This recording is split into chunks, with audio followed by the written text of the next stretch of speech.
Welcome. Let's have a sit down. Let's have a chat today about making tax digital and how it's going to affect you as a landlord and what you need to do about it right now.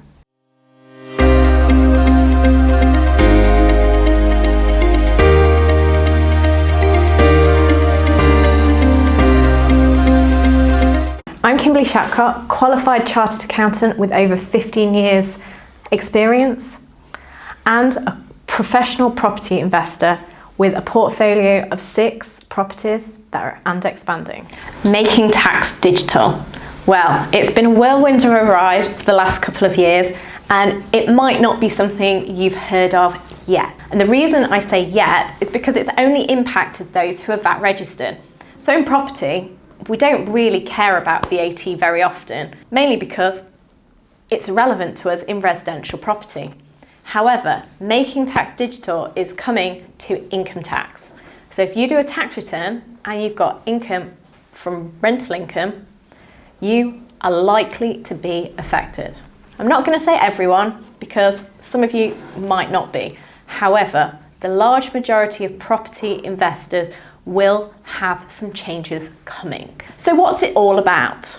Well, as the name would suggest, they are looking at everyone keeping their records digitally. So what that means is you can't keep it in a paper book, you need to be keeping something electronically. It also means that they're wanting to get more information more regularly. So rather than just your one annual income tax return, what they now want is quarterly returns. There have been no changes to the tax rules though, and there have been no changes to how any of the other things are happening at the moment. So there is no changes to any of the tax rules, there's no changes to when things need to be filed, and there's no changes to what actually needs to be submitted. It's just more data, more regularly, to tell them different things. So who is affected? Well, it affects landlords who have income from rental property of over £10,000. Now you might think, oh, that's not me, I've only got one. But are you self-employed or are you getting income from other sources? Anyone who has income from self-employed or property sources that is over 10,000 will have to follow the making tax digital regulations. So that means if you're self-employed and have property income and both may be under, if they come together and take you over the 10,000, you will definitely be in and have to do something on making tax digital. So what needs to be maintained digitally? Well, there's only actually 3 bits of information that they require.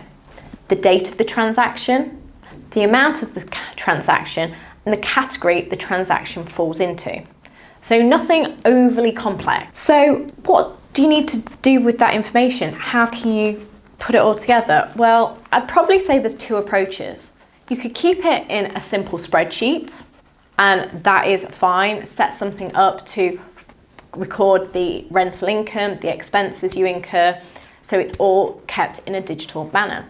Or your other option is to use a software, which could be something like QuickBooks Online or Xero, or any of the other mainstream ones that are out there. The reason for using a software may be how you submit the data, but let's have a look at what you need to submit from where. Each quarter, you will have to submit some data using an API. Now, I'm no tech person, that doesn't mean a lot to me, and it probably doesn't mean a lot to you, but one of the benefits of using software is they'll do all that techie stuff for you. So by using software, what you'll do, enter all your data, work with your accountant, and then the data will get submitted each quarter at the due date. If you decide to do a spreadsheet option, not a problem whatsoever. You can keep all your data together in a spreadsheet.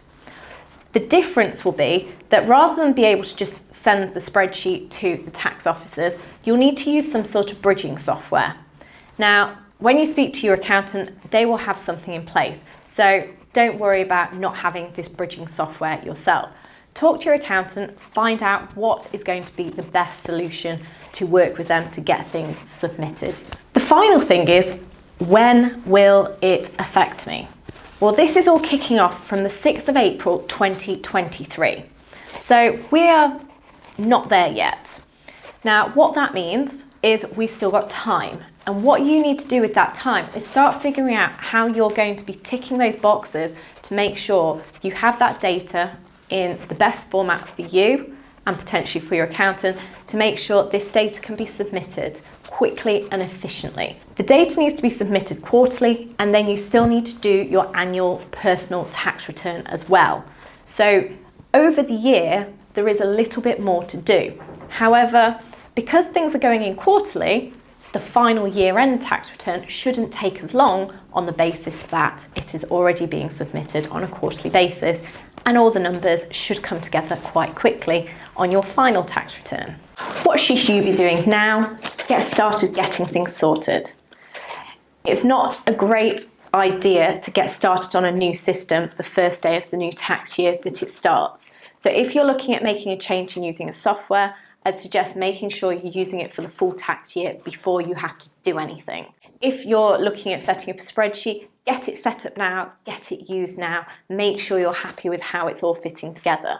Or speak to your accountants. I'm sure they will have something that they would like you to use to help get the data over to HM Revenue and Customs efficiently and effectively. So the main point now is start thinking about how you're going to be doing things and get those steps moving forward now. If you have income from multiple sources, and when I say multiple sources, that could also include holiday lets, as well as rental income from property, or self-employed income from 1, 2, 3 self-employments, depending whether you've got several sources.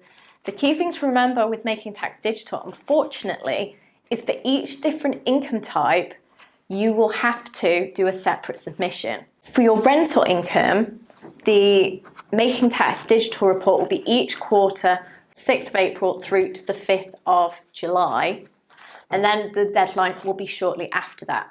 If you've also got self-employed income, you'll have to do a submission every quarter based on that self-employment's year end.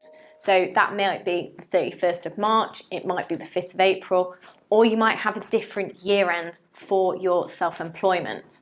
So that will dictate when the quarterly period is. So if you've got more than 1, 2, 3 sources of income, it may get quite a few submissions in a tax year to comply with the new Making Tax Digital regime. Talk to your accountant, they will be able to help you sort it. If you need any help, please do feel free to get in contact.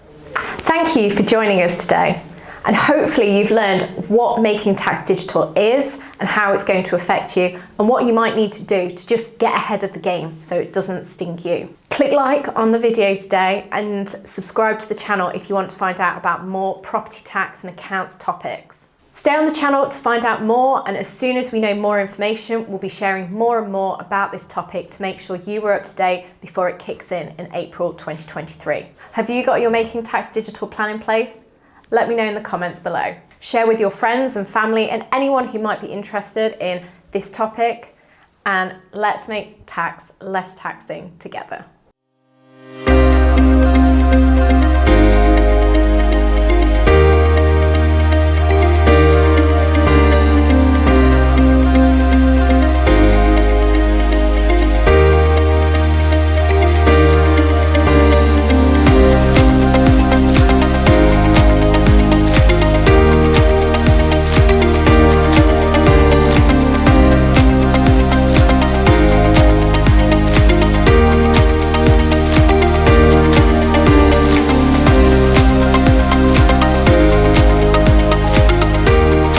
Let's make tax less taxing.